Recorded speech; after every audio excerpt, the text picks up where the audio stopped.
Good evening. It being 7:30 plus on Wednesday, April 15th, 2026, let's begin our town council meeting. I'd ask everyone who can to please stand for the Pledge of Allegiance. I pledge allegiance to the flag of the United States of America and to the republic for which it stands, one nation, under God, indivisible, with liberty and justice for all.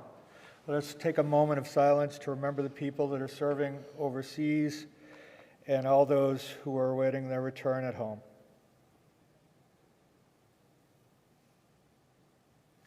Thank you. Clerk Semino, could we have a roll call to begin the meeting? Councilor Baraka? Here. Councilor Diuti? Here. Councilor Flaherty? Here. Councilor Maglio? Here. Councilor Moran? Here. Councilor Quilty? Here.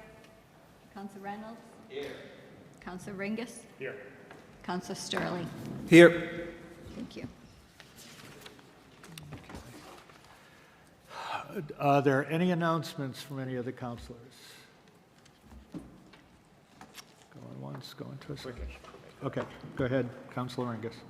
I just wanted to note that our theater guilds had their annual performances of Little Shop of Horrors up the high school. For those who got a chance to go up there and view it, as always, our actors, actresses, and our tech crew did a wonderful job in presenting that.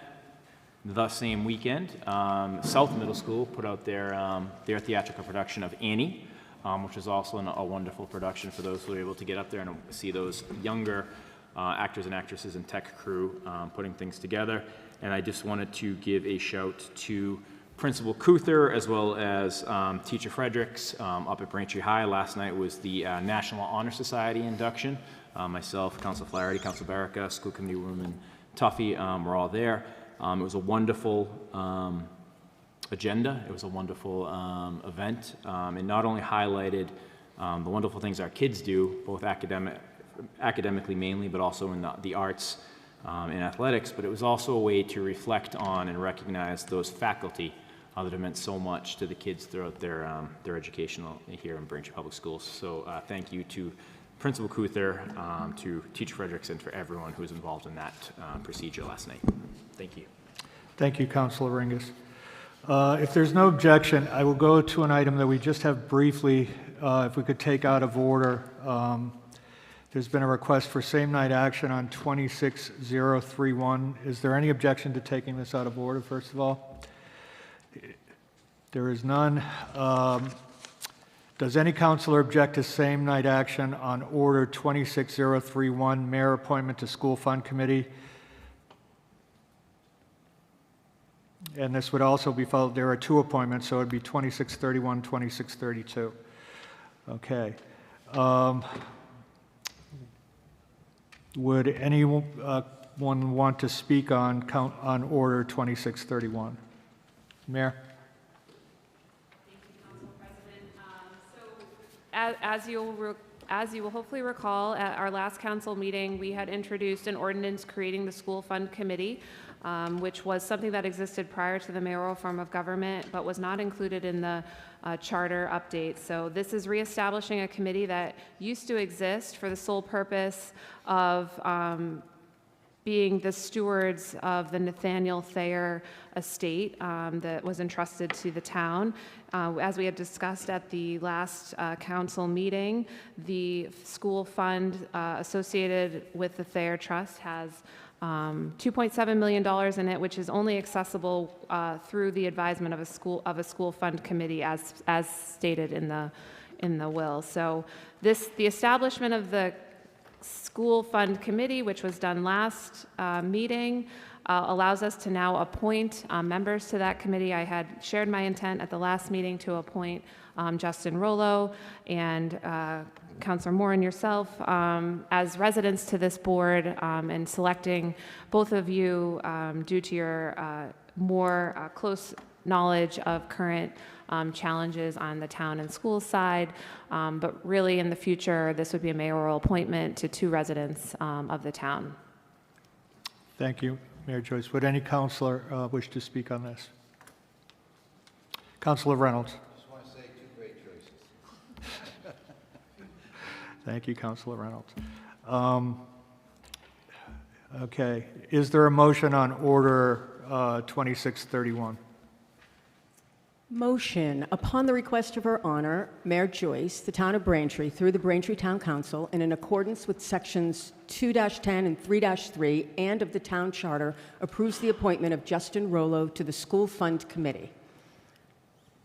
Is there motion's been made and seconded? All those in favor? Aye. That's unanimous.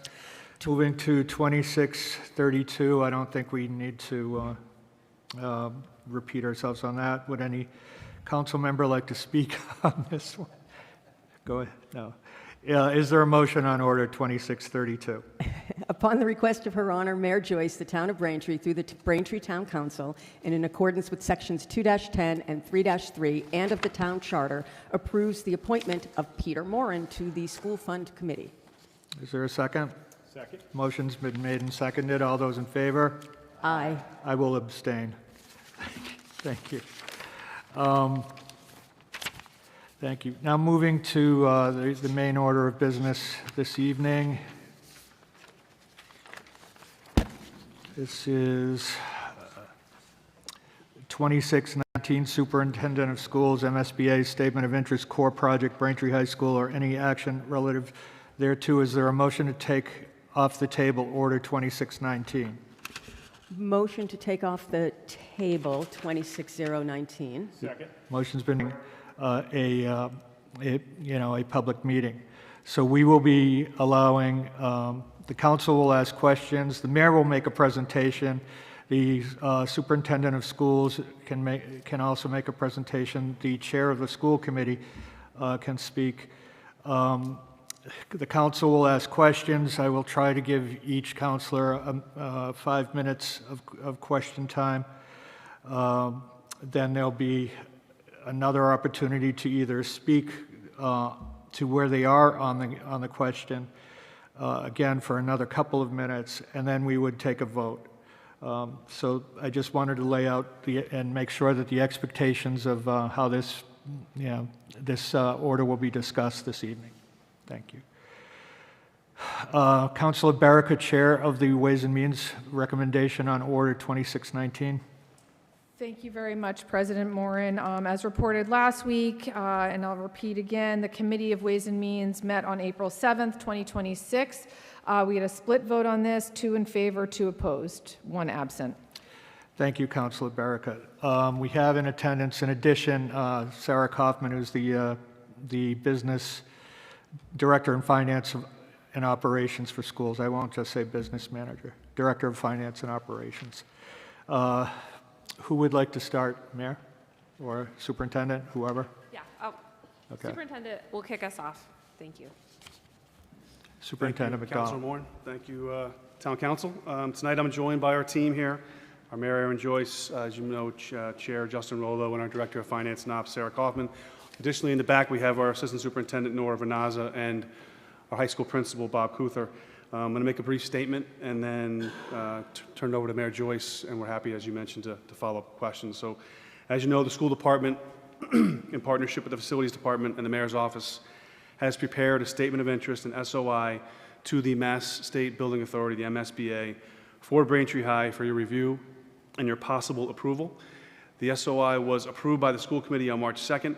Our town had previously submitted an SOI for the high school under prior administrations, most recently in 2024. In 2024, we were excited as the MSBA decided to visit Braintree High School. We took this as a step in the right direction, but unfortunately in 2024, we were not invited into the process after that visit. We did not submit an application last year as the district was conducting the school master plan process. As you're aware, the SOI is due April 17th, Friday. If the submission is approved tonight, we will submit the document either tomorrow or Friday. The timetable is the MSBA will review applications from April until July. They may choose to visit schools between August and November, and in December, we'll be notified in December if we're invited into the process. The submission, as you have in front of you, is made under 2 priorities, priorities 5 and 7, which reflect the need for updated building systems and modernized learning spaces. Priority 5 specifically is replacement, renovation, or modernization of a school facility system such as roofs, windows, boilers, heating and ventilation systems to increase energy conservation and decrease energy-related costs in a school facility. And priority 7 is replacement of or addition to obsolete buildings in order to provide a full range of programs consistent with state and local requirements. This submission represents the perspective of the entire school leadership team, central office staff, principals, curriculum directors, that future capital investment should prioritize Braintree High School. Key goals include modernizing science laboratories, expanding elective offerings, particularly in the arts and technology, and exploring opportunities to introduce selected trades and other postgraduate pathways for our students. As you read, the SOI also outlines the possibility of either maintaining our current 9 through 12 high school structure or shifting to a 7 through 12 grade configuration. The SOI does not make any final determination on grade span. If we were invited to proceed, the first step would be a feasibility study with the MSBA to identify the best option for Braintree schools, incorporating community input and ongoing discussions with school leadership, school committee, and town officials. Regarding the grade span configuration, as part of our master planning process, the school leadership team met and did engage in robust discussion about what the grade configuration span could look like. Members of our team hold a range of perspectives on whether the change in the grade configuration is advisable. While some see benefits, others have concerns, and we would need further discussion and vetting as a leadership team before fully supporting this option. We would also obviously need further discussion with our community regarding change in our grade configuration in the schools. The SOI presented for approval tonight is the first step in what would be a multi-year process, what could be a multi-year process. If selected, the next phase would be the feasibility study, for which the town approved $1.5 million in 2020 as part of the South Middle School debt exclusion. This feasibility study, if we're partnered in, would be conducted in partnership with the MSBA. The project would go out to bid with a scope that includes evaluating both the site of the building, both the site and the building, as well as considering factors like grade configuration, but also location of the preschool and potentially where to place central office administration. If we're invited into the feasibility study, if we submit the SOI and we're invited in, the feasibility study requires we look at least 3 options: base repairs, addition renovation, and a new building. It's been noted by the firm that we hired during the master plan process that the existing structure of Braintree High School is in good condition, but we know the systems struggle. So the study would carefully explore both renovation and new construction possibilities.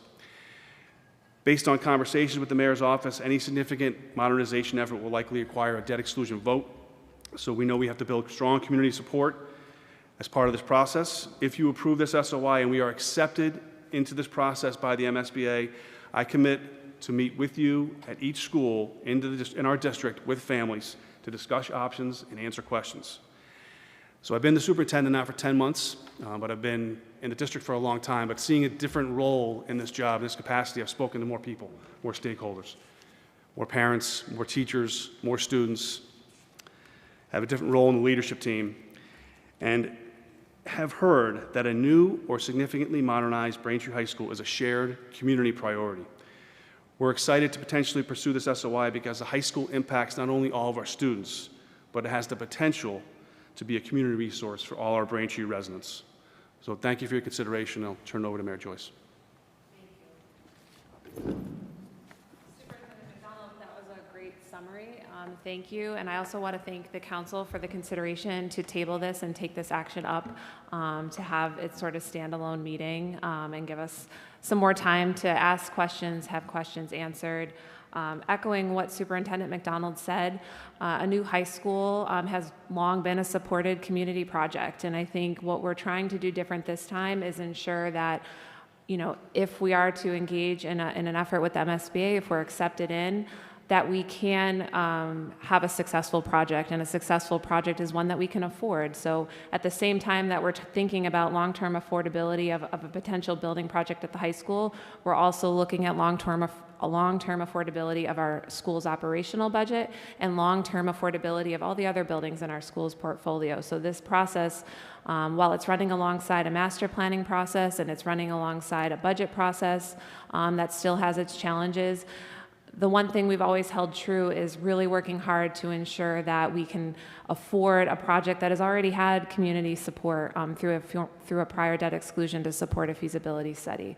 So this vote tonight would keep the ball rolling. There's a lot of uncertainties ahead. One, that we would even get accepted into the MSBA process. And until that time, we really won't have much additional information on whether it would be a new build, a reconstruction, a code upgrade, an expansion. That would really come out of a feasibility study. So this is an opportunity to, temporarily, so to speak, put the ball in the MSBA's court to see if they would consider partnering with us. This year, the application looks a little different than in years past. We did spend time working with our consultant to incorporate some thoughts that we would explore, namely grade span schools. That isn't really something we've talked about, but when we were talking about improving student experience and opportunities to get as many students as possible into new school buildings or improved school spaces, an opportunity to maybe explore grade span schools through incorporating more students in a new major building project was where that idea evolved from. We know there's a lot of conversation still to be had, and we don't know if the MSBA will want to partner on something like that, but I think, that's an interesting opportunity when you think about how many major building projects we might be able to afford as a community in the next 20 years. So really looking forward to the questions this evening and the conversation tonight. Again, I want to thank you for making the time for this and being cognizant of the upcoming deadline with a potential vote. So thank you. I really appreciate that. Thank you, Mayor Joyce. Chairman Morello, do you wish to speak? No, I'm here to answer any questions or. Okay. Ms. Kaufman? Okay. Okay. I will start with Councilor Ringus with the questioning period. Thank you all for being here tonight. Thank you to our school committee members that have also attended and other folks from the Braintree Public Schools. Thank you for sort of being here to present to us. I know this is now 2 weeks in a row that you've been here, and I'm cognizant of that. But thank you, because I think this is a very important topic. Going through just some basic questions here. So the deadline on the statement of interest is April 17th, so 2 days from now, and there is no extension period on that. So we'd need that vote tonight. The SOI, I think it takes through that there is, and Superintendent McDonald, you sort of touched on this, it does check off the box for the possibility of consolidation. So in essence, you are informing the MSBA in that, checking off that possibility of consolidation, that there is a plan out there that could involve keeping it as a 9 to 12 school, or it could involve a consolidation, like you said, as a 7 to 12. That's correct. You noted I believe you noted in your presentation, Mr. McDonald, that in 2020, pursuant to the debt exclusion, the community included $1.5 million to a feasibility study, which would be sort of the next step on this. So as far back as 6 years ago, we had sort of a broad-based community engagement with wanting to move forward with a new high school. That's accurate, right? In terms of looking to that further, going back to my time on the school committee, there was an approval of a new east, and that was ultimately built. There was approval of a new south through the 2020 debt exclusion. And so it seems, and I think everyone up here could agree upon this, that the next step would be either brand new or a completely renovated and new high school. I think that is what our community has said in the elections. And in terms of reaching out to, I know Mayor Joyce, I guess I'd direct this question to you. As you get around and as you talk to folks within the community, is that the feeling that you get that most folks are aiming for now that the kids are going from that 5 to sort of 8 level with east and south as brand new buildings, that the next thing that they want to see is a new high school? Yeah, I mean, I've continued to hear it. I heard it when I was out door knocking, prior to being mayor. I hear it usually if the schools come up in conversation, people are making comments about wanting a new high school.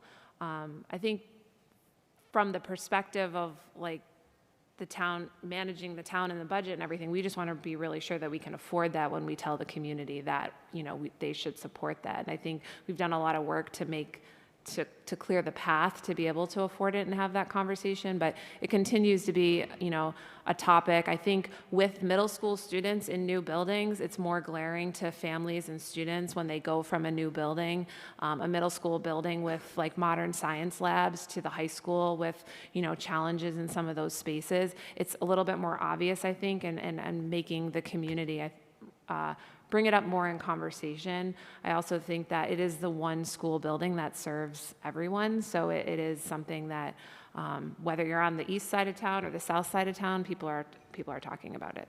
Benefits the town as a whole. In terms of history, and this is going to predate all of you.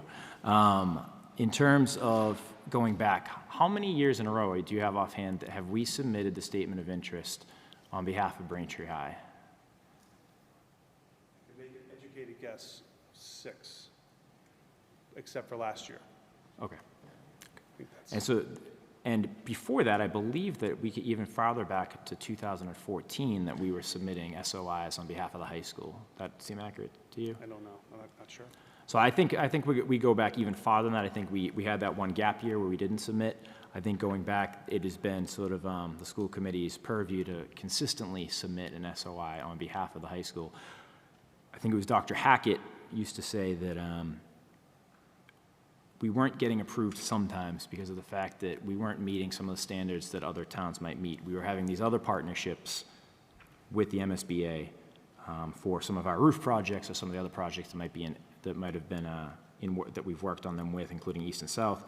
But the high school was always under-enrolled. It was built for, I believe, 2,200, and it was always infrastructure, like you said. The building itself has always been sort of stalwart.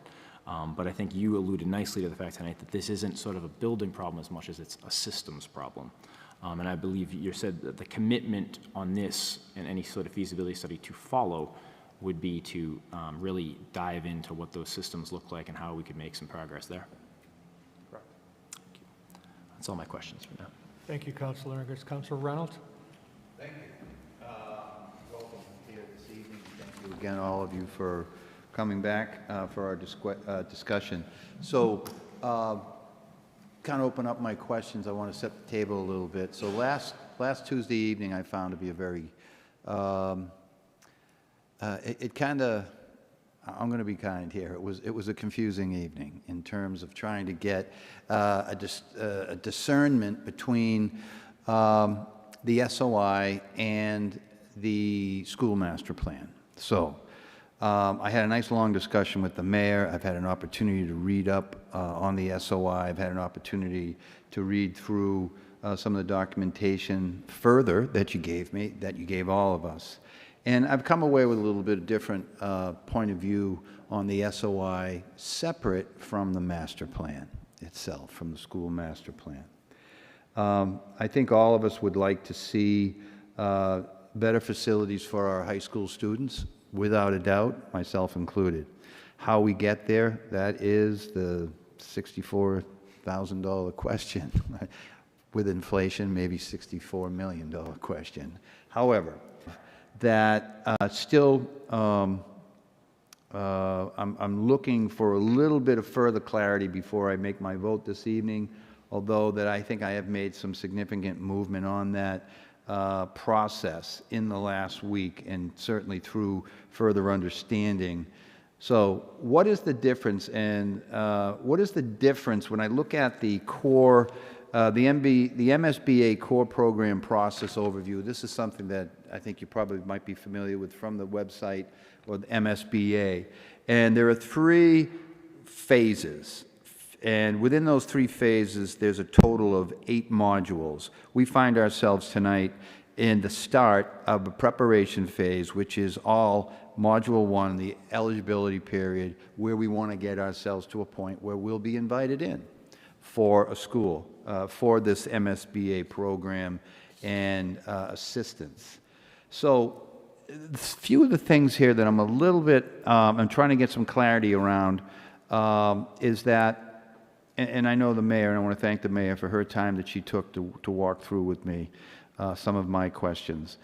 At the end of Module 1, there is a local authorization of funding, and it is indicated that that is a district vote.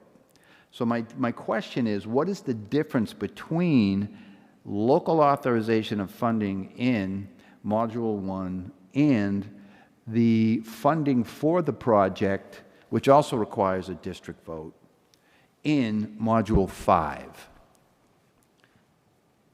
Mayor, Yeah. please. Thank you. I am familiar with the modules that you're discussing, and I think kind of where we are now is like pre-module 1, so we wouldn't really be able to start working through, not until you're accepted and are you even entering into module 1. But in module 1, I think if how you phrased it, the district Is a district vote vote. So versus an MSBA board vote. So if the board accepts you in to the project, into the eligibility period, you would go into module 1 and you would start, working with them to make sure sort of you were, progressing along the path to have a successful project. The vote in that module, I believe, is the funding that would allow you to fund the first phase, which is a feasibility study and schematic design. So I think I could be wrong because I'm not an expert in the MSBA process, but as I understand it is, we do already have an element of community support for that, and that we do have that money voted for through a vote. The $1.5 million would be used towards that feasibility study. I don't know if I'd have to go back and look at the debt exclusion vote to see if any of the schematic design was included. There could be, a vote for extra monies related to that, depending on the cost, if it exceeds the 1.5 already allocated. But I think while, we're pre-module 1, I think we've accomplished some things within module 1 already, but I believe that the vote required in module 1 is related to the feasibility schematic design phase. The module, I believe, 5, where it talks about funding, would be once you have a project and you know what project you're selecting, whether it's a code upgrade, renovation, new construction, you would have obviously a much bigger number to fund, and that would be, what you might expect as a more traditional debt exclusion like we did for Old South, where we voted to fund the actual building project. So it wouldn't be, much further along that we would be looking to get building funding through a community-supported debt exclusion. Okay, so my understanding from your explanation would then be, and I do recall some of these comments, we kind of talked a little bit around that, was that so the local authorization of funding in phase 1, which they call preparation, and the difference between that and the funding the project, which is module 5 in phase 2, which is called the scope definition, that also includes the feasibility study. And so feasibility is module 3, followed by schematic design, followed by funding the project. So, and module 3 and 4 are both votes by the MSBA, and then module 5 is a vote by the district.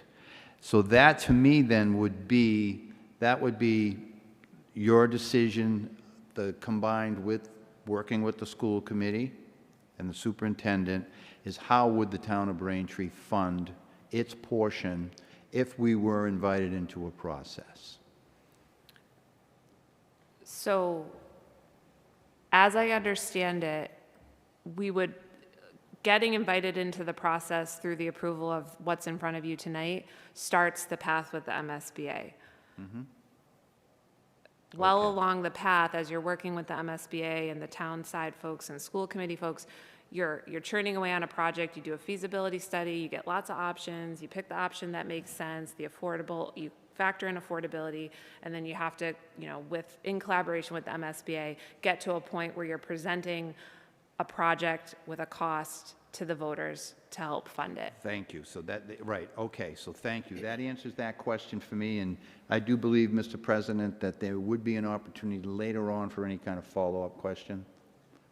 Yes. 3 minutes? Yep, either follow-up questions, or that could be a time where a counselor may, if they wish, to make a statement. Thank you, Mr. President. All right. Let's see. In reading the SOI, the application dates, references dates of 2/24/26 section entitled SOI Vote Requirement. and it answers in the affirmative, that is yes, to the question of, is this part of a larger master plan within the last 5 years? And then the answer is, it references the master plan dated 10/25 through February 26, comma, previously 2014. Can you please explain to me that statement, that answer? Yeah. Yes, thank you for the question. So the master planning study that we just completed is what was referenced first.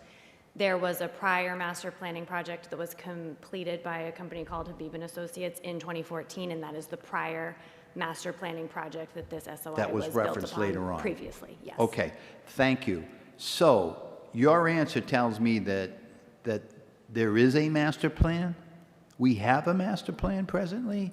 Or are we still in the deliberation process based on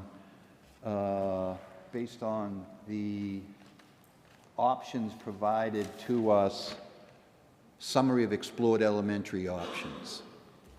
Those have not yet been decided, correct? So could you help me explain, so that answer, it implies to me that you have a master plan that's completed. I'm questioning that. So as far as past facilities master planning efforts, we were referencing the 2 efforts undertaken by the community. So Okay. there was one undertaken by Habib in 2014, which I believe had identified a lot of the capital needs in the high school, which in 2014 they had identified a slew of upgrades needed, which had informed previous SOIs. A lot of that is still outstanding, so is still relevant to this SOI, but layering on top of it is the new master planning work that was done. Yep. So while we have started to lay out potential, like where we're going steps, a lot of it is contingent on whether or not we could partner with the MSBA on a project. So, you know, were we to consider grade span schools or doing major movements with it, like we need to partner with them and know the direction that we're going. So while there have been conversations around right-sizing elementary footprints, we really can't do much outside that as far as like, you know, moving to grade span schools or, you know, doing much more significant movement outside of that without understanding the outcome of this, of what's the high school being our sort of one prioritized core project. So this will help inform us what next steps could be taken in one of the scenarios that the master planning identified. So some of that is contingent on this partnership to really know what direction we're able to go in. Okay, so I'm going to wrap it up, Mr. President. So this master plan that is referenced is really not a definitive, we're going to do step 1, 2, 3. You are saying we have options in 1, we have options in 2. And you've just narrowed down those options. Those options will become clearer to you and to the school committee once and if we're invited into the process, is what that answer is telling me. That is correct. Okay, and then, so my last statement would be, and I'm going to turn it back to the president on this, is that, so I see this SOI process today, as we sit here today, it's a separate process. I would feel comfortable voting for an SOI tonight because it's not a commitment, right, to the master plan, along with the master plan. It is a step, a preliminary step. And that was the part that I had a difficult time with last week, was trying to like discern between, well, how are these things working together? And am I supposed to know and be comfortable with the master plan tonight in order to vote for an SOI? No, that's what I came to the conclusion. I didn't. But within the next 6 to 9 to 12 months, that is going to be based on what the decision made by December at the latest of this year by the MSBA. We will then be in a position at that point to make a definitive statement on a master plan? I think potentially, if we don't get accepted in, it'll be more of a waiting pattern. I mean, we still have to take care of the buildings that we have, and if we don't get accepted into the MSBA for a partnership and a project, likely we won't be, single-handedly funding a new high school without their support, on our own. So I think it would, depending on how long it takes us, I mean, we've been submitting for years without getting in. So I think it's hopeful that we could get in as early as December, but we really don't know. Next year at this time, we could be coming forward with another statement of interest, taking another shot at a partnership. But it's really critical because it's a significant partnership and funding resource for us to fix the high school, which we know has a lot of issues.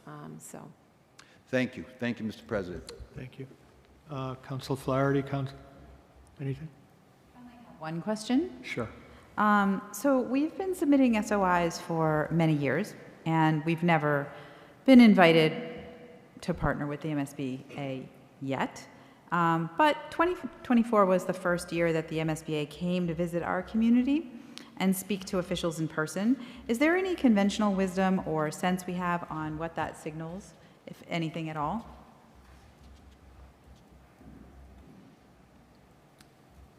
I can't answer that question. Sorry. I mean, we were hopeful, but that was kind of based on, I mean, Superintendent Lee at the time was like, this is really good news. And, we didn't know that it wasn't. They had come and toured the facility with plans rolled out, and, we didn't get feedback about why we weren't invited in. So we don't know that. I think this time around, we really tried to be thoughtful about making ourselves appealing in the statement of interest. If you look at some of the recently partnered projects that the MSBA is working on, they are working on projects that are regionalization, potentially looking at sort of getting the most sort of bang for your buck and getting, the benefit for as many students as possible in a single building project. So we think that could be appealing this time around, that we're, that has been a consideration and that we would love to work through with them. We've also know that, at least the governor has been very, a champion of trying to get our high school students access to early college learning. So in the application, you'll see mention of trying to increase vocational programs and partnerships with potential college credits that could be earned at the high school level, which certainly we would want to explore, and a new building could potentially, or a renovated building could potentially unlock for us. So, in that vein, I think we're trying to add some more that might help help Braintree be successful in this effort. And just, I think when we were talking about how long we could have been submitting the SOI for the high school, you can really only have one priority project at once. So I suspect soon after the South Middle School was moving forward, we would have moved on. It was targeting the high school for an SOI. So. Thank you. Thank you, Council Flaherty. Councilor Quilty, anything? Okay. Councilor Sterling. Thank you, Chair Rollo. Thank you, Superintendent McDonald. Thank you, Sarah, for attending tonight, and the rest of the school committee that's here. I just have a few questions, and I want to start off also thanking you, and also thanking you, Superintendent McDonald, for your commitment in that statement to go to every school and to talk to all the parents when and if we get into any kind of program or we're going to change any schools. I really appreciate that. Thank you. To start, do we have, I know you've been talking about the options in the SOI, between potentially a new school or renovations to the current one. I went there. I know it needs reservations. It looks the same except for some paint and some other things, right? So, do we have any cost estimate? I know it's early in the, in the process of between building a new school in that same location or just doing renovations with the windows, the heating system, like you mentioned in the SOI. It would be really hard for me to give you cost estimates right now because we did go through that process. So we were invited in, did the feasibility study, and then eventually moved forward with the project. At that point, there could be such cost escalations. If I gave you a number now, people could come back and say, it was too low. Thank you. If we were looking to build a new high school or add additions to the current high school as is, kind of the land that it is on, Is that kind of the idea of where to put it, and would we even be able to, add additions to that school on that land? I know it was at one point flooding and swampland that we know, so. It's a good point, and I think that'd be part of the feasibility study. Okay. I also have, these questions are kind of directed to relationship with the MSBA that the town has. I know that, as you stated, they helped us work the brand additions to East, the brand new South Middle School, and some roofs on some elementary schools and some other improvements to the schools in town. I know in the SOI you mentioned that you were in discussions with them in 2025. How regular has communications been with the MSBA as you work on this SOI? And do you have any feedback on that, of their communication between the town and the MSBA? I can speak. So I know back in March when I was a principal at Hollis, I sat on a call with the MSBA with Mayor Joyce and other district leaders, and they were encouraged by the idea of us doing a school building master plan at the time. This year, in my new role, I've spoken to the MSBA several times, mostly just about the SOI, and about the process, some of the dates I gave you today, asking questions about how the SOI should be filled out and the ways we should answer potentially some questions about our school configurations. Thank you. And to kind of go to that line of questioning about the relationship, so because they've had projects in the past with the MSBA that they've helped fund, and there is the potential of closure of schools, would we owe money back? Do you have that? I know you mentioned some of the school committee meeting. Do you have an estimated value of how much the town would owe back from the projects? I don't have an exact amount yet. We did send a letter to the MSBA after the April 6th school committee meeting about Highland School. We expect to hear back from them soon about what the clawback amount would be. We're expecting it to be in the range of about $500,000, maybe $550,000. We do owe money on the Old South building as well, approximately $250,000. So we're looking to get information from them soon about what that cost would be, and then we'd work out payment and programs with them. Okay. And one more question back to the relationship.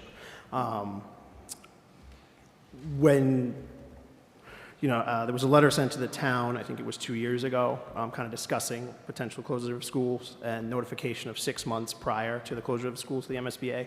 Was that done previously? I did not send a letter. No. 2024, no. No, to this current version of closing a school. In their regulations, it says a district must, notify the MSBA 6 months prior to a closure of a school. Right. So I was asking if that was done. Our notification was done after we got the school committee vote for Highland School. So we sent the notifications to them, and it was not at the 6-month time period. I did speak with them, and they indicated that would not be problematic based on the school committee vote. Okay. Thank you. Sorry, just one more question, Mr. President. When you mentioned that we've put in for an SOI multiple times, it's actually a two-part question. So you said we took the break last year due to the master plan. Was in your communication with MSBA, was it their kind of suggestion to get that master plan done before resubmitting? Or was that a decision by the town that the town thought it was better for our odds of getting it? Yeah, when we were in that conversation with them, they had suggested that we, needed to figure out a direction. They had outstanding questions on the use of Old South, what could be going on at Highlands, and where they wanted answers to those questions alongside any interest we might have moving forward on a statement of interest on our high school. They had shared that other communities have engaged in master plans. They had suggested enrollment studies to help them. They said a lot of communities will invest their own resources prior to a partnership with us to have, put forward the best foot forward. So they didn't, sort of give us a playbook for the master planning effort in detail, but we wanted to make sure that we did an effort of that work before the next submission for an SOI. Sorry, one more question. I'll read my notes. I know you mentioned, we obviously know that this is the first step, and hopefully we get in, right, if this step moves forward. But if we don't, I know you mentioned that, trying to help with these renovations on our own, right? Is at this time, or can you think of any, is the school district or the town openly looking at any other grants or funding besides MSBA? I mean, obviously not for a new school because the amount of money that would be, but for like, the HVAC system, the new windows, something like to that aspect.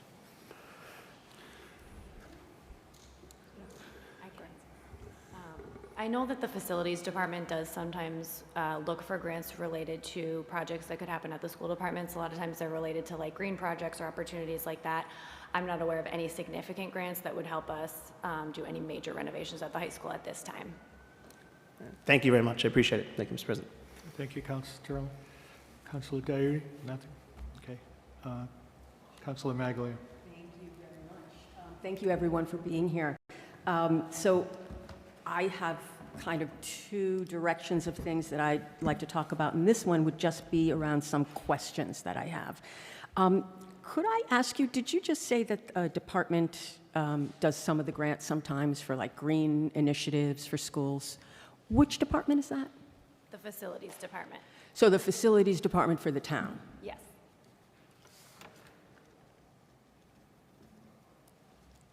Is there a listing of those grants that have been ascertained in the past? Is that a place that you could just point me to look at? Or that's good news that they do that. And I wasn't aware that facilities was doing grants for the school, so I'd be eager to hear. Yes, so I know this is a question that's come up a lot, and I think, you've been a great advocate for better grant tracking and outreach, and as part of upcoming budget season, we are hoping to highlight, other non-general fund money supported by highlighting current grants that are currently being spent within departments. I don't have that list, but I'm happy to get more information on that. I will say, the high school had, as far as like green energy or energy grants, the high school had several years ago partnered with Noresco into an energy efficiency. We had gotten some resources to do some upgrades. That's a multi-year program that we're currently in on that. So it does, because we had looked into, I think, doing some federal funded grant, but because we were tied into Noresco at the high school, it was more limited into what we could do. Not saying that we shouldn't be looking, but that was kind of just an initial conversation that we had realized was a challenge for that one particular grant. Thank you. That actually wasn't really part of my questions, but you had just said that, and I'm very interested in other ways to find revenue, and I'd never heard that there were any grants that are being written or tracked or compiled out of the facilities department, so yes, thank you. I would be very interested in hearing about those past successes and whatever else may be down the pike. So I have some questions about, I have to kind of rewind a little bit and make sure that I understand. The master school plan is different from a master plan. So the master plan that's referred to in here that Councilor Reynolds asked you about, it was about the townwide planning. No, it is the facilities, the school facilities. Okay. But there isn't a plan. It's in motion. It's in progress. Okay. So, am I to understand that asking about the plan is not clarifying the SOI, is not, I mean, if there's a, let me back up.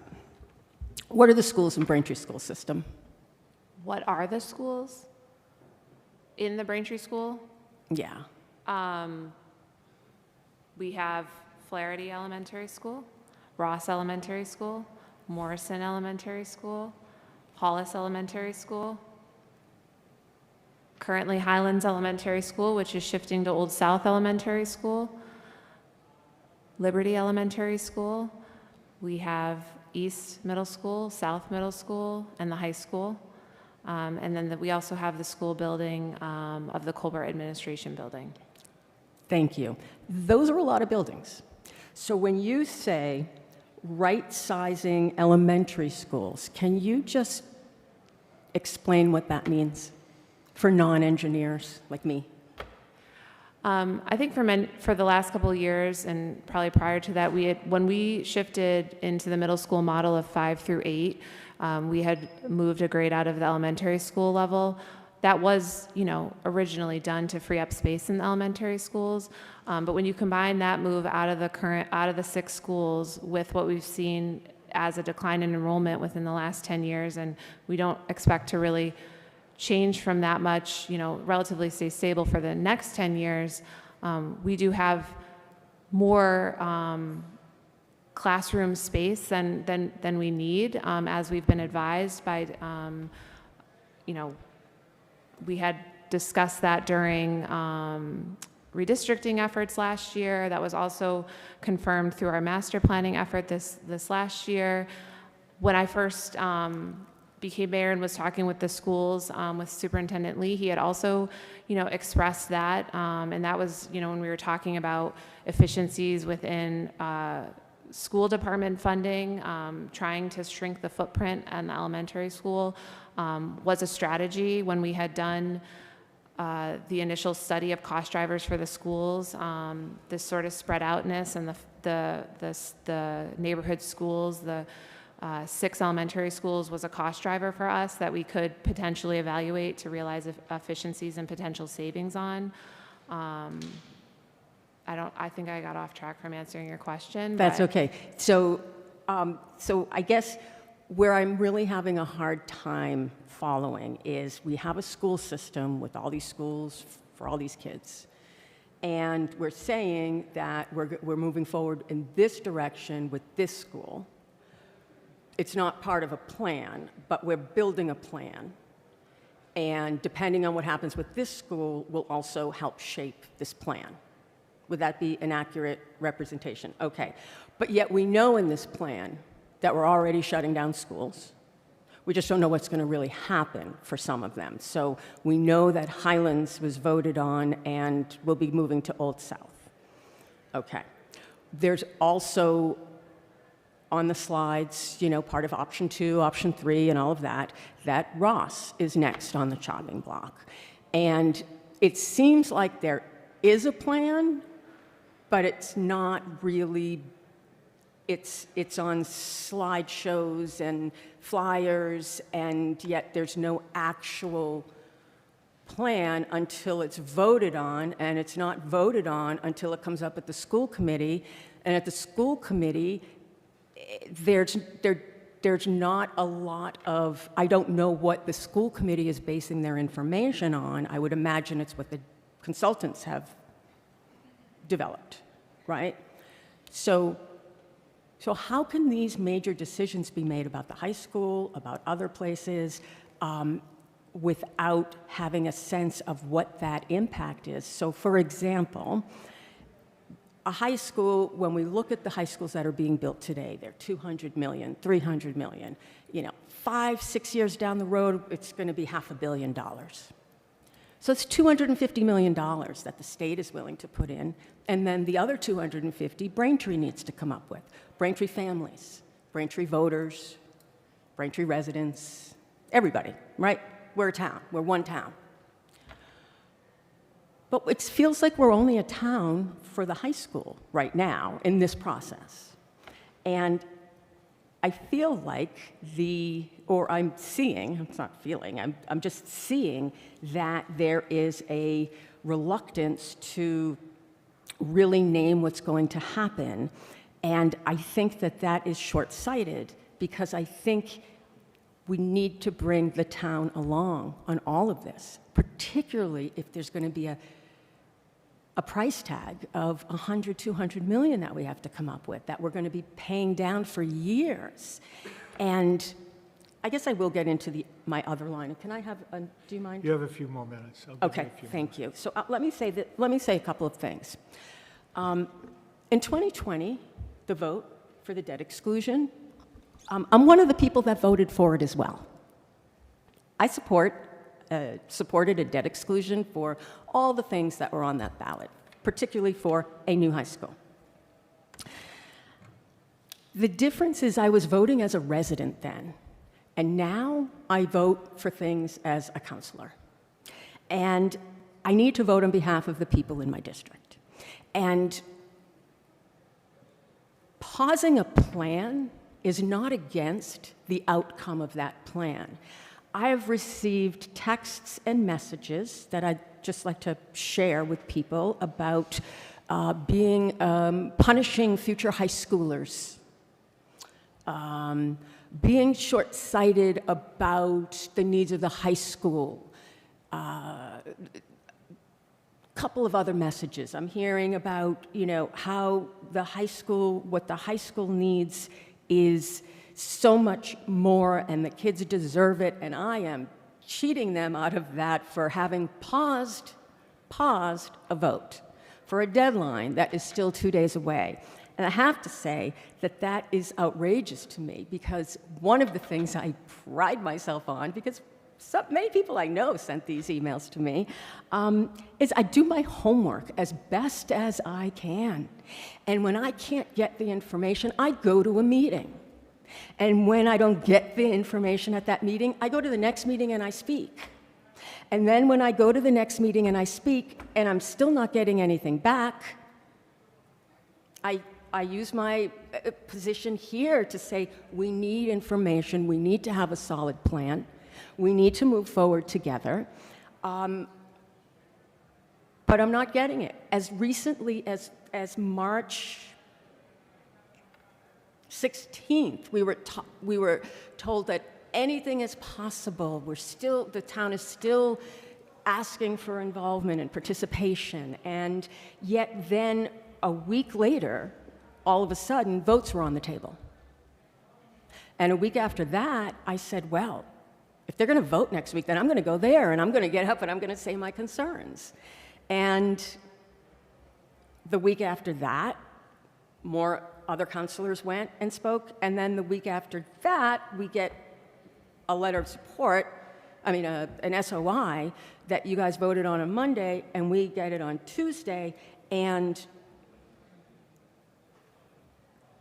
to me, it feels there wasn't enough work that went into it, and so my efforts are to find out what are reasons to feel really confident about it. And so then that's where I start asking questions like, what is this plan part of, and how is that going to impact the elementary schools? Are we basically going to have, because it's not that it's not being against a plan, it's that there's no plan. And I'm just for a plan. That's really what I'd like, is a plan and cost and more information. So now we're at a situation where the pressure is on, and I get it, all this work, all this readiness, and here we are, the council, pausing things at the last minute. It wouldn't be last minute if we had gotten it 3 months ago. It wouldn't be last minute if there was official contact and information being exchanged. It wouldn't be last minute if that's the plan that was ushered out into the community, and the people that we answer to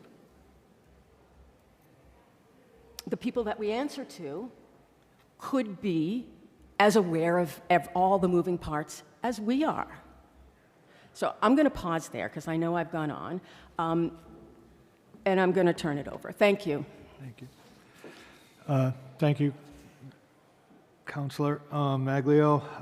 I have a few questions. First, I want to express my appreciation to the superintendent for meeting with me and having a meaningful and thorough discussion of allowed me to address my concerns regarding the SOI.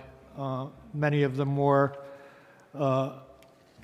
addressed in your opening statement, particularly the commitment that there will be outreach into each school and that the council will be invited to those outreach sessions as the plan or the final plan for Braintree High will be developed.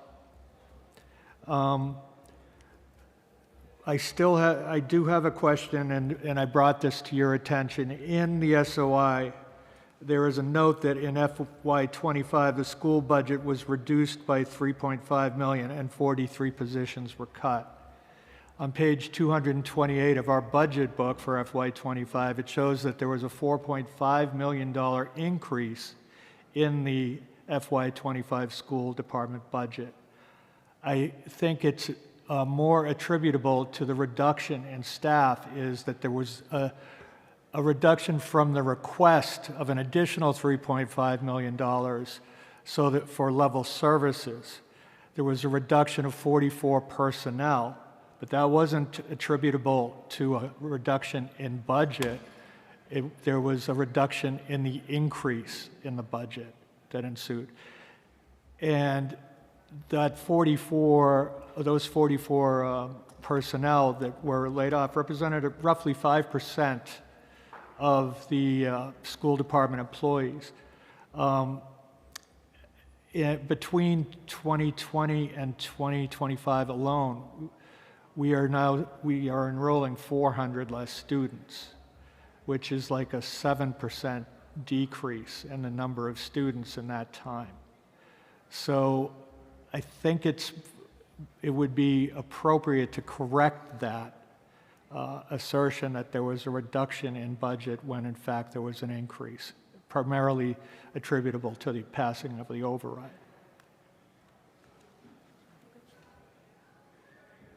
Thank you. Yes, that's a $3.5 million reduction versus the level service budget request, as you said. And when I submit the SOI, I can make sure that that's very clear in there.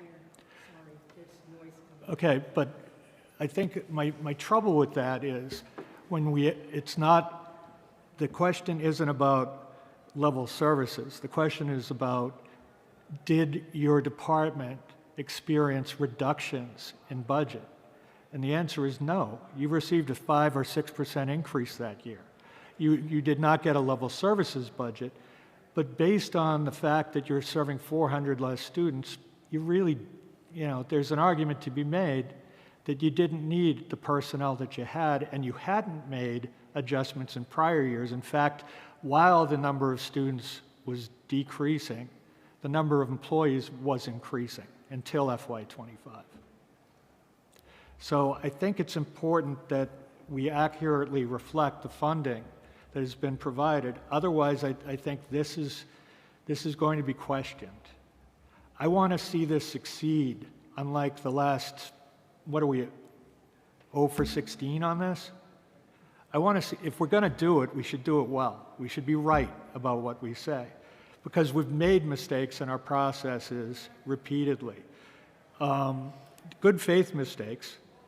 When we got funding for South, we attributed the need for funding for a new facility to overcrowding. We were off by 18% on what we projected for enrollment in Old South. The same thing, the secondary reason for East was overcrowding. We were off by 18% on the projected enrollment for that as well. I have the SBA materials and the budget wrap up for each of those projected enrollments. We were off. The fact that we are returning money on 2 projects is a red flag, I would think, to the SBA, and we're going to have to account for that. So my concern is that we be accurate in everything that we put into this SOI. Additionally, one of my concerns, and I'm pleased that there is no commitment to either a new facility, that one of the identified options is renovation, because this is probably a 5-year process. Over the next 3 years in our capital plan, each year, we are planning to put a new boiler in the high school. $770,000 in boilers over that 3-year period. We've recently done roof, electrical, HVAC, a number of different things. We haven't done enough. It is an antiquated facility. I am in favor of a new high school. I am in favor of a new high school in a traditional model 9 through 12. If this error or this can be clarified appropriately, this statement in the SOI, I will support it. If it is not, I will not. I think this needs to be clarified. We did not cut our school budget in FY25. I think that's it for now for me. Does any counselor wish to do a second round of questions? I'll go with Counselor Reynolds and then Counselor Maglio. And then if anyone wants to make a statement prior to the vote, if you don't have questions, then I'll recognize you for that. Counselor Reynolds. Thank you very much. Mayor, can I ask you the question of, and I want to thank the superintendent for providing those numbers concerning clawback numbers.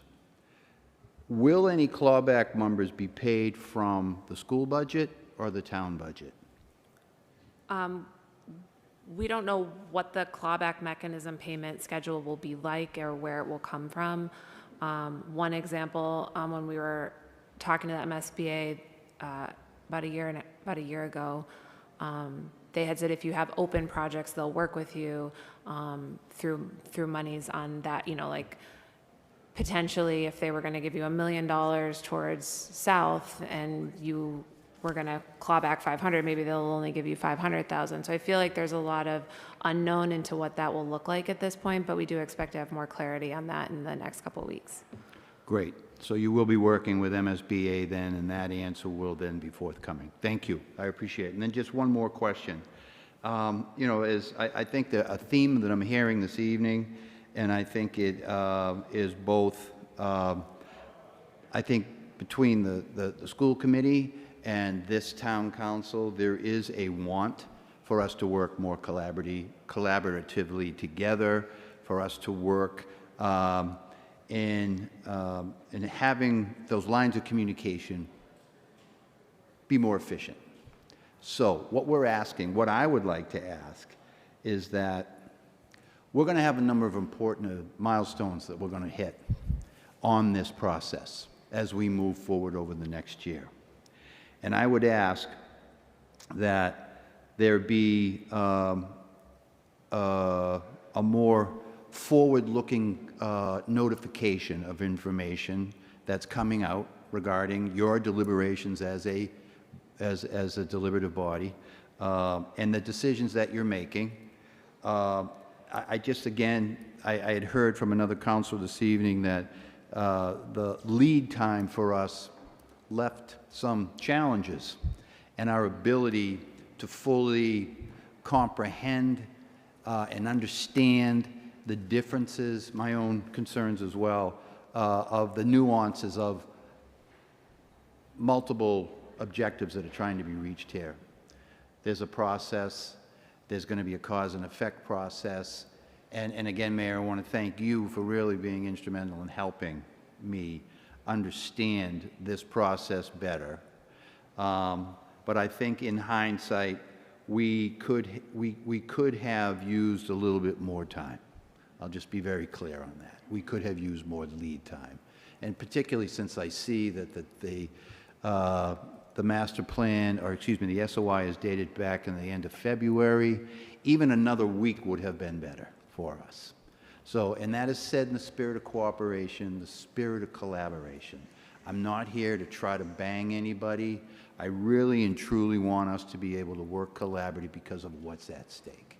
The future of our children, the future of our education, it's just so many emanating benefits to us accomplishing this task. So that's all I have. Thank you. Thank you. Councilor Maglio. More questions. The superintendent, Mr. McDonald, you said that you would go and visit schools. Is that in relation to the master school plan? Is that in relation to like budget meetings? Like what specifically will be the the outcome of those meetings. My comments were directed with the SOI, that if we're invited into we submit the application and we're invited into the process, then if we started talking about a change in grade configuration or any type of models, then I would go to each school with you all to talk, and probably the mayor, to talk about what that means for our residents. So if there were to be the configuration, specifically the 9 through 12 versus like 7 through 12? Yeah, not just that though, but I think also if there are questions about the process with, the high school, if we're invited in. Definitely process. What about that same kind of commitment for school closings? Elementary school closings? Sure, absolutely. But I'm sure you understand if I had started doing something like that before the master plan process ended, then it would have been that we were making decisions before the process had ended. Well, I just mean all the schools as part of the process. And I know Right. that there have been some PTO visits, and I know Right. that, I don't know whether that was for the old SOI or the old plan or the new plan or the override. So one of the things that we did in East Braintree is we, at East Braintree Community Action Coalition, we have a standing agenda item for school news, and school committee members attend regularly. The presidents of Ross PTO, Morrison PTO, and we get updates, and we want to give space to that, and we want to hear what the ideas are, what the plans are, what the obstacles are, what the barriers are, and if we're not getting information, to Councilor Reynolds' point about lead time, if we're getting information in April or in March, the end of March, that everything is unknown, and then we see a vote a week later to close a school, it seems like everything is not unknown. It seems like things are known. And so I'm letting you know that's the perception. That's not a judgment or an accusation. I'm letting you know that's the perception, that when on March 16th, we're going to get more information. On March 23rd, we're going to get more information. And then March 30th, we're still gathering information. And then there's no backward direction of that information. It just, then there's a vote and a school is closed and another one's on the way. And that doesn't feel inclusive. So one of the things that I did is, because all of these questions have been coming up over and over, obviously, to prepare for this meeting, I tried to gather all of those questions. And I said to people, hey, what do you need to know? What are your questions? What do you want to know? Gathered them up. Spent about 5 days doing that. Started out with probably 20 pages of questions, streamlined them down to about 80 questions, streamlined them down further to 41 questions, and then basically had different areas. So decision-making process and your recommendation, I understand from sending that over that that's not part of what we're talking about tonight, correct? Right. Right? The survey integrity and data quality, we're not talking about that tonight.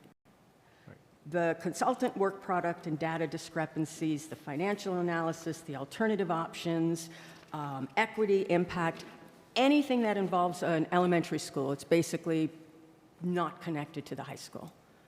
SOI, anyway, right?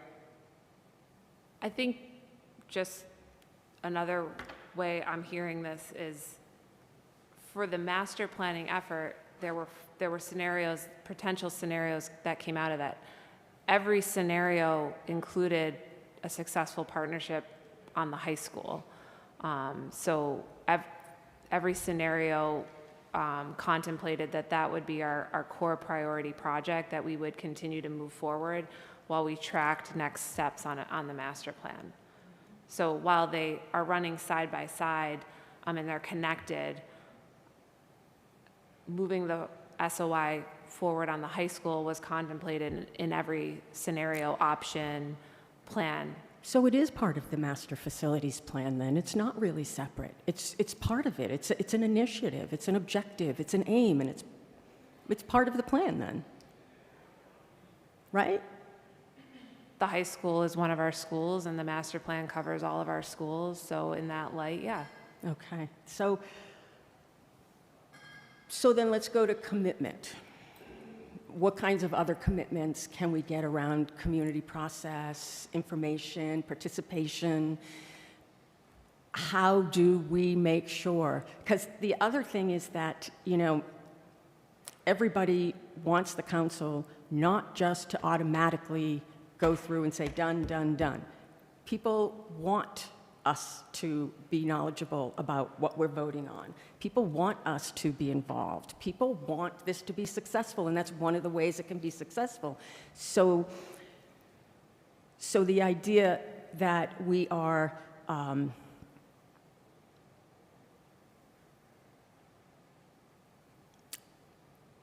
so the way that we do that is it's certainly the communications that Councilor Reynolds mentioned, and it's also making sure that if you want us to be able to represent information to residents, then there's a certain kind of an exchange and a flow that we need to have. So my question would be, for the questions that I sent over that ended up being sent over very late, and as I had mentioned, that I just really wanted them out there as a discussion, because they're questions that people have asked, they're questions that people deserve answers to before we start making commitments for hundreds of millions of dollars. And if you can commit to a real process to provide this information out, that would be really important to me. Do you have a recommendation for what you would think that an effective process would be? I mean, typically we would take in the questions and respond to them, either respond to them directly back to you through council sort of channels, or, through, say, another special meeting about it. I don't know if you have a recommendation for what you would want the process to be. I think that getting an actual document instead of slide deck images and graphics, I think that would be really great to see what are the sources that are being mentioned, what is the backup, what is the information. But I'm not looking for somebody to spend days or weeks coming up with endless tomes of information. I'm looking for usable information, understandable, accessible, that is telling a story, that is showing that there were certain things that were considered and what those considerations were based on. Because that's really what it comes down to. What are these decisions being based on? And I've expressed my concerns about the extremely flawed survey, and I want to know what the consultants, I want to look at that contract. Like, I think that this is information that we should be able to get. So if you will commit to some kind of, where it's not just spoken, where it's written down, or it happens at some live meetings, or there's a blog, one of the things, like, let's use technology. Why not have, as the layout, what the milestones are, and as they happen, make notes along the way. Every Friday, here's the roundup. And I understand it can't go out to the entire town. It's not it doesn't need to be the entire building process or any of that. But it just needs to be what's moving, what isn't, what trade-offs are being made, who's going to be impacted, how we're going to mitigate that. That's what I'm hearing, and that's what my residents are hearing. So I'm hearing just feedback in what you said and what I feel like we have presentations, slide decks, we have a report from consultants. There's some online facilities dashboards that were created by consultants. There's a lot of different formats of work product that the ERS Perkins team had. It sounds like there's a frustration in that not being an effective enough communication for the work that was done. So we may have to, spend some time going back to see how we might better disseminate that information if it's not, at the level that it was expected.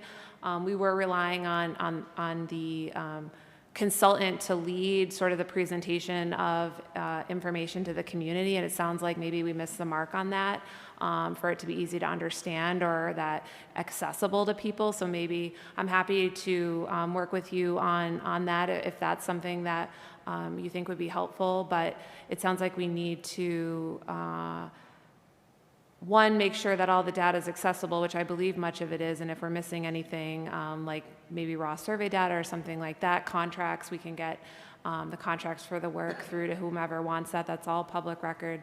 But as far as like taking the next step of communication, it would be helpful for feedback on what specifically feels like it's missing, because it sounds to me with that feedback that it just didn't hit the mark. Yeah, yeah. So what I would say about that is that it's got, the slides this time around don't jump out as being significantly different than the last time around. The data that we refer to, I don't know whether that's the demographic data, the school data. And making an effort to do the outreach, to bring people there. And I know that's hard. It's really hard to get people to dial in and... When you said this time around versus last time around, is this time around the ERS Perkins Eastman effort compared Yes. to last time around the Sanborn effort? Correct. Okay. It was pages, tables, and options, and then the options were kicked around, and then it was tabled. And then this time it's pages and options, and then, like, where would we go to look for the data from the survey for March 16th would be a great question. After the public outreach, there was a survey. Where would we get that information? Who compiled it? Do you need help? Because that's the other thing. We can be a resource in also bringing information, sending information out to residents, getting participation and energy. And so, Yep, thank you. thanks. Thank you. Councilor Gaiuti? Thank you for having me here this evening. I just have one question. You continuously cite that the population the school was built for is 3,500 students throughout the SOI. I don't believe that's correct as to what was built at, because Brockton is the largest high school in Massachusetts, and that's 3,500 students.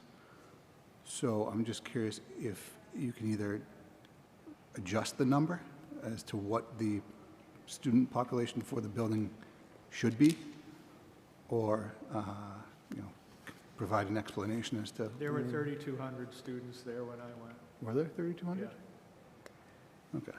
Because the MSBA capacity is listed as 2,200. Yeah. So it had to be significantly over capacity at that point. Brockton was bigger than 3,500 back then, too. Okay. All right, so that was just my question, because currently, as construed, we're not that big, so that's all. Thank you. Okay. Councilor Riggis, anything? Yeah, I just want to make a couple acknowledgments, and then I'll get into sort of my statement about the statement of interest. I was lucky enough, as I noted, to serve on the school committee for 10 years. During that time, I worked with a number of highly qualified, dedicated superintendents, including Dr. Karasberg, Dr. Murray, and Dr. Hackett. I think that line of excellence continues with Superintendent McDonald, and I'm thankful that you're guiding our educational system here today. I know firsthand how much you care for each and every student and staff member within Braintree school system. I think the metaphor of trial by fire, it seems appropriate. As you began your tenure in a very unenviable position with a very difficult decision that had to be made by the school committee a week ago Monday as to the future of the Highland School Building, about future elementary consolidations, and then in having to address this statement of interest. But throughout this difficult process, the ongoing meetings about the future of our system, I think you've been stalwart and even-keeled. You've been open and gracious. And I want to thank you personally, not only as a counselor, but as a parent of a Braintree student, for your dedication and commitment to Braintree. To the members of the school committee here tonight, and for those who are not, I sat in your role for a decade, and I look back at that time having had some memorable and gratifying experiences, and some of the most memorable and gratifying experiences of my entire time in elected office. Whether it be handing a student their diploma, seeing the smile as they enter the next phase of their life, approving a new school trip and getting to hear what our students learned or experienced, or approving a new program and seeing the real day-to-day impacts that program has on our students is something that still sticks with me today. With that said, though, my time on the school committee was also where I had to make some of the hottest decisions in my life, knowing the real impact and effect these decisions can have. The council, we often fly under the radar with some of our decisions, absent zoning changes. The school committee, though, is tasked with making each and every decision, knowing that at any given time you have drawn the ire of over 50% of the town. The job's unpaid, it's hours away from your family and other commitments, and it can be thankless. So I want to personally express my appreciation for what you guys do every day, but especially for what you've worked through over these last several months. You're making a difference, and although we might not see eye to eye on every single decision, I respect the work you're doing. To Chairman Rollo, I sat in your role as well, and I know that all those hours away from family and other commitments is exacerbated further as the chair. Trying to be mindful of everyone's opinions, making sure every voice is heard can be a difficult task. And when I attended that meeting Monday last, you're performing that role in an admirable and efficient way. And to Mayor Joyce, you burden a significant load on your shoulders every day. I know how difficult this process has been for you. There were no easy answers throughout any of this, and although we may not agree on every decision, I know you care so much for our community and are working through very difficult budgetary times, and I just want you to know that your work's appreciated.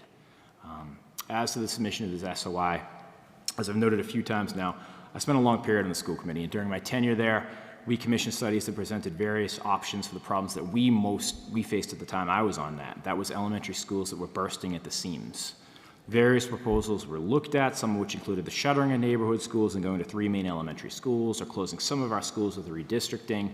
Ultimately, the decision was made to move our 5th graders to the middle schools, creating 5 to 8 middle schools, which ultimately ended with a partnership with the MSBA for the rehab and creation of a refurbished East Middle School and the building of a new South Middle School. We had also previously partnered with the MSBA in HVAC and other improvements on what was Old South, New Highlands, and we've partnered on various other roof projects as well. The SOI, as we've said tonight, is a first step in a long process to obtain funding from the MSBA. I can't fathom any municipality being able to foot the bill for a new school build without the aid of the MSBA in these economic times. So it's of vital importance to stay engaged and connected with the MSBA on projects such as these. I noted that the problem that we faced when I was on the school committee was over-enrollment at our elementary schools, and that was alleviated by that new East and that new South. But time has passed, and as a community, we now face another significant set of issues as to needed upgrades and extensive maintenance to our schools with significant budgetary constraints. There has been active debate in our community as to how to address it, and as part of this process, a week ago Monday, our school committee voted to close Highlands for our next school year. This decision has, of course, caused a lot of emotions, especially in that area of town, and I fully understand that. Furthermore, there is future discussion of elementary school closing consolidations, which is also causing a significant amount of emotions from those who might be affected. These emotions and these decisions, they cannot impact a separate issue, though, that of a new high school, because that new high school impacts every student in our school system. We had a recent campaign in a recent election season in Braintree, and in talking to residents, there are probably 2 items that most townspeople agree on. That's the need for a refurbished or a new fire station, and the need for a major rehab or a brand new high school. As referenced tonight in the mayor's comments, it's glaring when the students go from the bright lights of East and South to the antiquated systems at our high school. I also said earlier this evening that last night I was lucky enough to attend my daughter's induction to the National Honor Society. It was amazing to see her friends that I watched grow up, the kids I've coached over the years, be recognized for their achievements, framed around the NHS pillars of character, scholarship, leadership, and service. As a whole, it is a reflection of what we know our high school students, coupled with the recognitions that we give out here, that our students go above and beyond, and they achieve across the spectrum of academics, athletics, and the arts. Also last night, our new inductees recognized a faculty member who has impacted them positively, and it was amazing to hear the short write-up students created about what this faculty member has meant to them. The senior class also recognized a teacher that impacted them as a whole, and they chose Mr. Pelletier. If you weren't there, I'd highly recommend going back and watching this event and seeing his speech. It was amazing to see his commitment to his field, but not just his field, but to his students and the connection he has with those kids. In short, our students constantly perform. Our faculty constantly steps up to support and nurture our students, and both our faculty and students deserve a school building that matches those efforts. Voting for this SOI tonight is a non-emotional one for me. For lack of a better word, it's a no-brainer given where we stand. We're committing losing nothing by submitting an SOI. We are setting ourselves up appropriately for the future. I do agree with Council Moran that we want to position ourselves in the most significant way to achieve what we want to achieve, and I think making some of those adjustments is something we should take a look at. But as far back as 2020, with a resounding vote in favor of a debt exclusion for a new South and a $1.5 million set aside for a feasibility study, Our community signified then that they are behind significant upgrades or a rebuild of Braintree High, and I think it behooves this council to vote in favor of this SOI this evening. Thank you. Thank you, Councilor Ernest. Councilor Barrett. Thank you, President Warren. I will echo the sentiments of Councilor Ringus on last night's event at the high school. First, I want to thank Mayor Joyce, Superintendent McDonald, Sarah Kaufman, and Chair Rollo. Throughout this process, you have been all incredibly gracious, professional, and thoughtful. And it really shows, and it matters to our civic life. So thank you, sincerely. And I'd also like to thank all the members of Braintree School Committee, dedicated volunteers that we elect to do the heavy lifting and the hard work of understanding school building complexities, fleshing out options, and making the difficult but necessary decisions they feel are in the best interests of our students, our staff, and the broader community. We elect them to do this job. I have every confidence that they do it well, and they have done so by proving to us, and they've proven this to us by putting together a comprehensive and strategic application to the Massachusetts School Building Authority, the MSBA, and it falls squarely in the school committee's purview. Thank you for all the work you have done on behalf of Braintree's residents in this effort. The council's involvement stems from the need to publicly acknowledge that should Braintree choose to move forward with a partnership with the state, it will require a voter-approved tax increase and a request for financial help from the state to renovate the high school. Voting yes for the statement of interest is not a guarantee of state funding, but voting no is a guarantee that the entire cost of renovating or rebuilding Braintree High School, should we even choose to pursue it, would fall solely and exclusively on Braintree's taxpayers. And I believe Braintree's taxpayers deserve every opportunity for the potential of lowered costs. And I will be fully supporting asking for the state's help to achieve a long-held and community-wide goal to renovate or rebuild Braintree High School. I'd like to give you a few examples tonight, just a few, of why this effort is so important and so imperative, and is the only financially viable path we have. So as I read and then reread and reread the statement of interest, and it's available for anybody to read themselves, all I could think about, and I said this last week at the Ways and Means Committee meeting, is that Braintree High School is like an Etch-a-Sketch, which I looked up. It came out in 1960, an Etch-a-Sketch, and we're asking it to do the work of an iPad. Nobody expects technology from 1972 to work in 2026, and it's not working for Braintree High's students or our faculty or our community. So here's 4 examples. First, special education. The STRIVES program, a critical support program for students with autism spectrum disorder. It occupies a classroom space outfitted with equipment for teaching electronics from 1972. So big, so heavy, it can't be moved. That is unacceptable. Science. Portion of the science lab's sanitary system have been abandoned due to unrepairable conditions. So the result, current science curriculum can't be offered and proper instructional use is limited. As a parent of a kid who wants to go into physics, and anybody else, whether their kid's into science or not, unacceptable. Art. Art rooms experience water infiltration during wind-driven rain events. So studio-based courses that are recommended by the state cannot be offered. Areas for electricity and building space and large tables are all unavailable and lacking. Again, we are short-selling our kids. Technology. Most classrooms at BHS have 2 outlets. There's really nothing more that needs to be said about that. And finally, community college expansion, something that I know many, many parents that I talk to are really looking forward to. Mayor Joyce, thank you for trying your best to partner with a local community college to offer these courses at BHS. However, the condition of the space meant that project could not move forward. It's thanks, as Councilor Ringa said, to Braintree High's talented and professional staff that our students continue to perform at an exceptionally high level. But they deserve better. We all deserve better for our community. I will be providing my unequivocal support behind asking for the state's assistance so we can make it so. Thank you.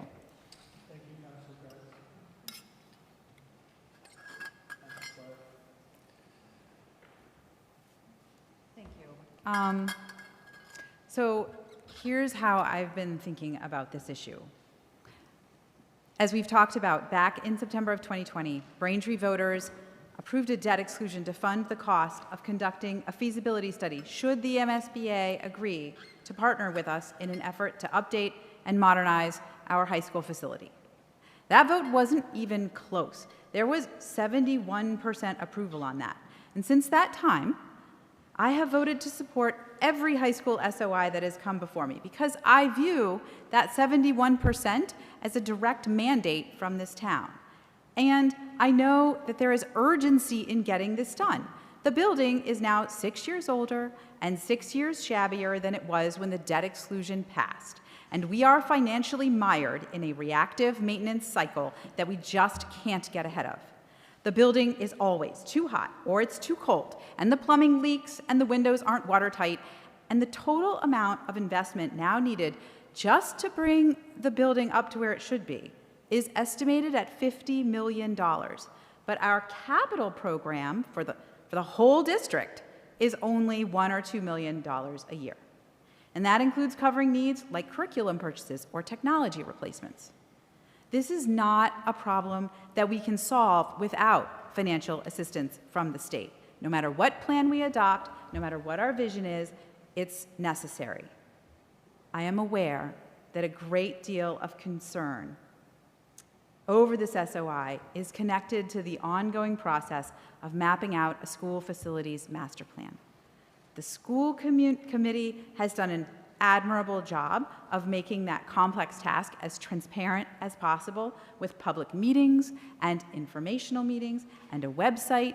They've listened to professional advice from experts in a number of fields to help sort through a very large body of data and construct a variety of different paths to be weighed through an open community process that always involves public comment. That's done with care and time because we are a community that is so deeply invested in our education. We have world-class teachers. We have high ambitions for our students and students with high ambitions for themselves. We are a community that values education, but we don't have a building that can support the education that our students deserve. Last night, as Councilor Barraga and Councilor Ringas have already mentioned to you, I attended the NHS induction ceremony, and I was so proud to watch members of the class of 2026 accept their graduation cords and hear where they plan to attend next year and what they plan to study. And Principal Kuthar accurately commented on the strong presence of STEM subjects: mechanical engineering, electrical engineering, physics, biomedical research, computer science. There's others on the list. Our students are fascinated and excited by these subjects, but I know that their knowledge is primarily theoretical because we don't have suitable lab equipment for them to investigate it in any practical way. We fall short in a lot of areas, and the SOI carefully documents exactly what those areas are. The process for the master plan, the school facilities master plan, is ongoing. And I know that the community has a lot to say about these issues. I support everyone getting to have their say as we weigh the benefits and drawbacks of any given action. And that's why I don't think it would be good government for the town council to now block, or at the very least unnecessarily delay, any of the options that our school committee is still evaluating, especially in the space of a single meeting and absent any opportunity for public comment. What I think needs emphasis is that this SOI doesn't lock us into anything. It doesn't specify a plan or even a concept of a plan. There's no architectural drawings, no cost analysis, not even an indication of which grades it would serve. And that's on purpose, because these details are all developed in response to the feasibility study that won't get conducted until the MSBA commences.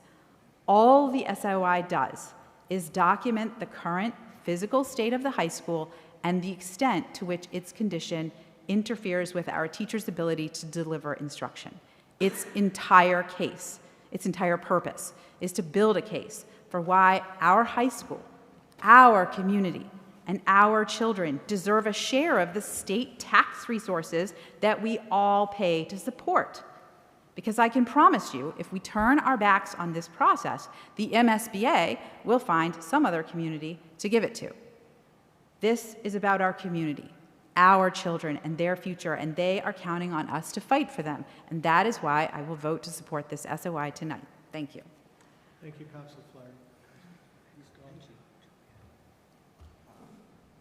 Thank you again, Mayor Joyce. Thank you, Superintendent McDonald. Thank you, Chair Rollo. Thank you, Sarah. And thank you for everyone else who's in attendance tonight. And thank you to my fellow councilors. I just want to say that I am in agreement that there are major needed renovations for the town's high school. And I would like to see this feasibility study done as it was voted on by the voters in 2020. I think one of my major points was to have something like we had today. We had some time, and we could able to process this SOI. It's a very lengthy and detailed document, and it was quickly given to us last week, and with the date 10 days later to give to the state. We thankfully had this meeting today that gives ample time to still hit that deadline. I am in agreement with President Warren. An update to the language around the budget would be extremely helpful when we send this to the MSBA. That way, there are no questions about what's in that statement where they can deny us. I think having it, I's dotted, T's crossed, would get us to where we want to be.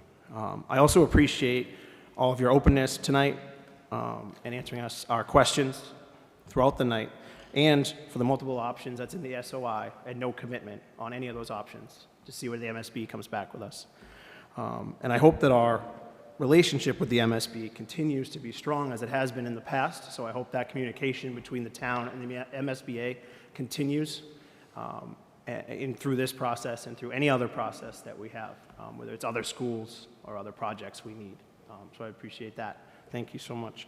And I just want to say that, that vote last week was to just table this conversation so that the process was given the time needed to fully discuss this proposal on behalf of the town for full transparency for all residents, not to just get it quickly answered and voted on last week. This gave us some time, and I just, I think it gave us counselors, whether it was to formulate informed questions or to voice our potential concerns with it or support. And we can get more into detail of each part of this document. And I really appreciate that. And thank you again for all your time. And thank you, Mr. President. Thank you, Councilor Quilty. I would just like to say that my only goal in this whole situation is to do what's right for the students of Braintree and for the residents of Braintree. As far as the SOI is concerned, it's the type of thing, if you don't play the game, you don't win. So if we don't submit it, we're not going to get any money. It's not guaranteed, but again, if we don't at least submit this, then we don't have any hope of ever getting the money, and we really need that money to have any hope of being able to upgrade our high school, which is in dire need of upgrade. So, for all the reasons that have already been stated by everyone else, I just want to say I am fully and wholeheartedly going to support this SOI tonight. Thank you. Thank you, Councilor Quilty. Councilor Reynolds? You're all set? Councilor Maglio, you're all set? I'm going to ask that question. Okay. That's all right. There's another cycle, right, for next year? The process reopens next year for the next round. Right. So just to echo something that Councilor Sterling said, pausing this for more conversation, more transparency, public conversation, doesn't mean that's the end. It wasn't, I don't think it was the intention of people when we vote, or I'll tell you my intention of voting to table it wasn't because it was against ever getting money from MSBA. It was because there's another cycle next year if we can get more information. But I appreciate tonight, and I agree with my fellow councilors that this was a very needed opportunity. Thank you. Thank you, Counselor. I would say that I want to remind the council that, or the public, more than the council, because we sat through the 2+ hours of motions that we did. We did about 17 orders on capital projects, totaling about $33.8 million last week in capital projects that could commit us to about that amount of money. As Councilor Baraka explained in her introduction, that there were approximately 8 hours of hearings on those proposals. They were thoroughly vetted. I am proud of the fact that they were thoroughly vetted. And I am very respectful and proud of the way that the council conducted its business this evening and asked questions and suggested ways to improve upon a statement of interest that has failed repeatedly in its submissions in prior years. If we're going to do it, let's do it to win it, not do it just because we can. Let's do it the right way and have accurate information included in it. The decision that the school committee made last week was the most viscerally upsetting to me in my entire career in government. That being said, I do not want that disappointment and the workload to repair my district in my neighborhood and to make it whole again influence my decision on this vote. I appreciate the opportunity to speak with the superintendent, to clarify some of my concerns, and to get commitments to district hearings or district meetings, because there's a lot of disappointed people in my district right now. And if you want an override, you've got to reach out to them.